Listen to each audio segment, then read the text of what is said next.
O ilustre deputado Cláudio Puti, Sua Excelência dispõe de até 10 minutos da tribuna. Presidente, boa tarde aos nobres parlamentares aqui presentes nesta quinta-feira muito esvaziada no Congresso Nacional e onde estamos tendo no Senado um ato muito relevante. O presidente do Congresso, o presidente do Senado, o senador José Sarney, está devolvendo neste momento certificados representando a devolução, e eu acredito, um pedido de desculpas em nome do Estado brasileiro aos parlamentares caçados nos anos da ditadura desse país. Então, um fato que merece ser mencionado aqui nesta casa. Mas eu venho a esta casa, presidente, no sentido de tecer alguns comentários sobre a conjuntura econômica do nosso país e sobre a política econômica da presidenta Dilma. A meu ver, a política econômica da presidenta Dilma tem um caráter único, inovador e características programáticas muito bem definidas. No início deste governo, a presidenta muitas vezes foi taxada por setores supostamente localizados à esquerda do governo Dilma como um governo que estaria fazendo concessões excessivas a uma certa lógica dita ortodoxa na economia, assim como o próprio analistas do mercado financeiro, jornalistas econômicos, assim como diversos representantes da oposição parlamentar ao nosso governo, têm taxado muitas vezes o governo como estatista em excesso, como interventor em demasia, enfim, como um governo que pecaria por um excesso de heterodoxia nas suas ações. Ao fim e ao cabo, o que é a política econômica do governo Dilma? Me parece que a política econômica do governo Dilma representa o fruto de que, pela primeira vez em muitos anos, nós não temos disputas na equipe econômica do governo.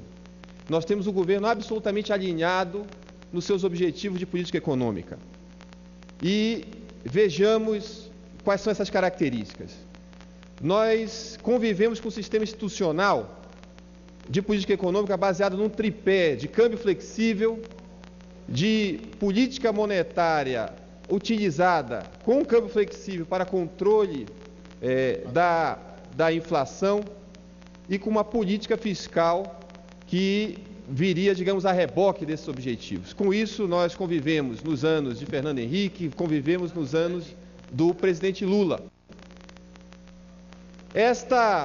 Esse sistema institucional cumpriu suas funções, mas, obviamente, chegou a seu limite ou demonstrou seus problemas quando convivemos por muitos anos com as maiores taxas de juros do mundo, associada a um alto spread bancário, com uma relação dívida-PIB altíssima, e com um câmbio que, no último momento, em crise internacional, com afluxo de grande liquidez internacional, nós tivemos uma apreciação desastrosa do real, que o fez se apreciar em demasia e com óbvios prejuízos para nossas exportações, para a nossa indústria, que enfrentou uma concorrência desleal por parte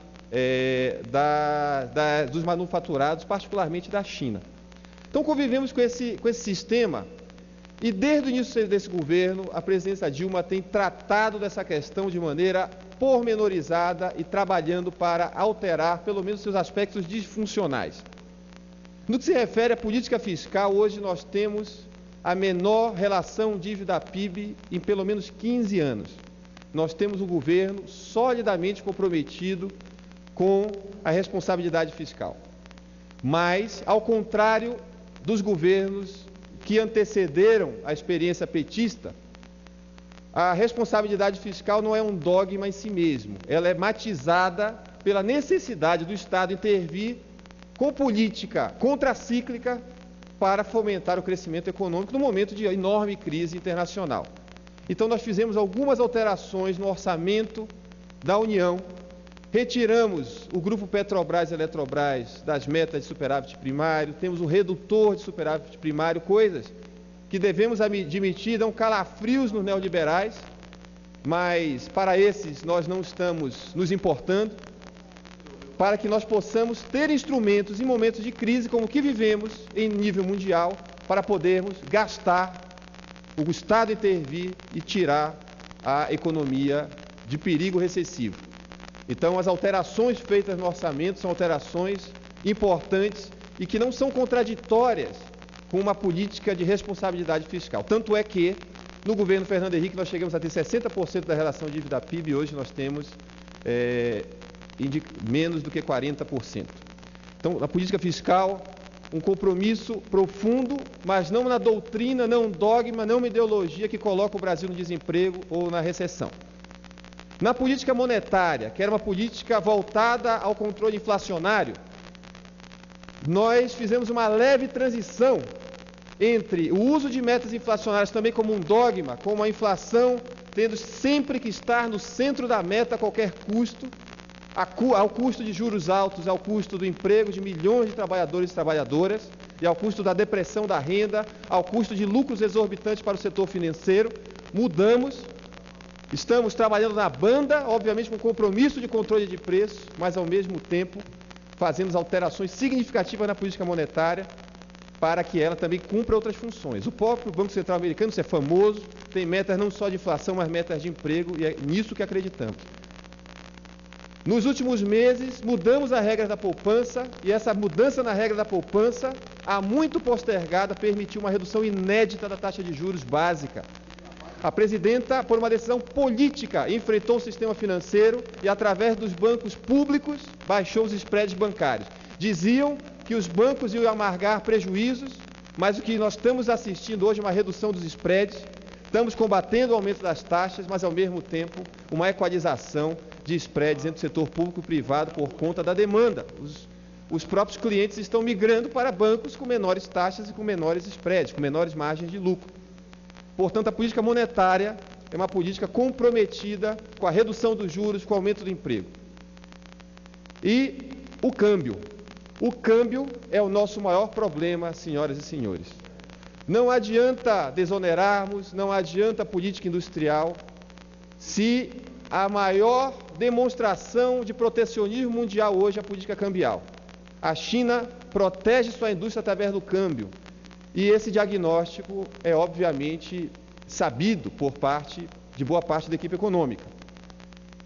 Nos últimos meses, conseguimos apreciar o real, principalmente por causa da redução da Selic. Aqueles que diziam que isso não seria possível, a redução da Selic demonstrou que era possível uma subsequente apreciação do câmbio para proteger nossas exportações e para proteger, inclusive, a nossa indústria, que concorre no mercado interno com importações de indústrias que aqui vêm e vendem a preço mais barato, porque lá tem um custo unitário do trabalho muito menor, como praticamente na China, como é exemplificado na China. O câmbio em 2013 persistirá sendo o nosso maior desafio. Os economistas estudiosos falam que nós precisamos de um câmbio de 2,70 para que ele seja um câmbio competitivo com o nível de produtividade da nossa indústria. E eu ousaria dizer que essa deve ser a nossa principal meta no ano de 2013. Depreciarmos ainda mais o câmbio brasileiro, porque enquanto depreciamos no curto prazo, vai ser possível empreendermos as mudanças de longo prazo, que é o aumento da produtividade brasileira, para permitir que sejamos mais competitivos lá e aqui. Nós não queremos um país competitivo à custa da redução do salário de trabalhadores e trabalhadoras, à custa do desmonte, como alguns liberais nesse país querem e sonham, sentem saudade do desmonte das conquistas sociais que nós tivemos. E para isso, nós precisamos aumentar a produtividade. E, portanto, o ano de 2013 também será o ano do aumento da produtividade. O pacote de portos lançado, o pacote de aeroportos, as parcerias com o setor privado, as diversas iniciativas que mantêm o planejamento estatal, não privatizam, mas que não afastam o investimento privado. É para este novo modelo que nós estamos transitando, nos livrando das carcaças neoliberais, rejeitando, talvez, a ilusão de que o Estado pode tudo, mas, ao mesmo tempo, modernizando o Estado e combinando com isso iniciativas de investimento. Portanto, eu tenho muita confiança na política econômica da presidenta Dilma.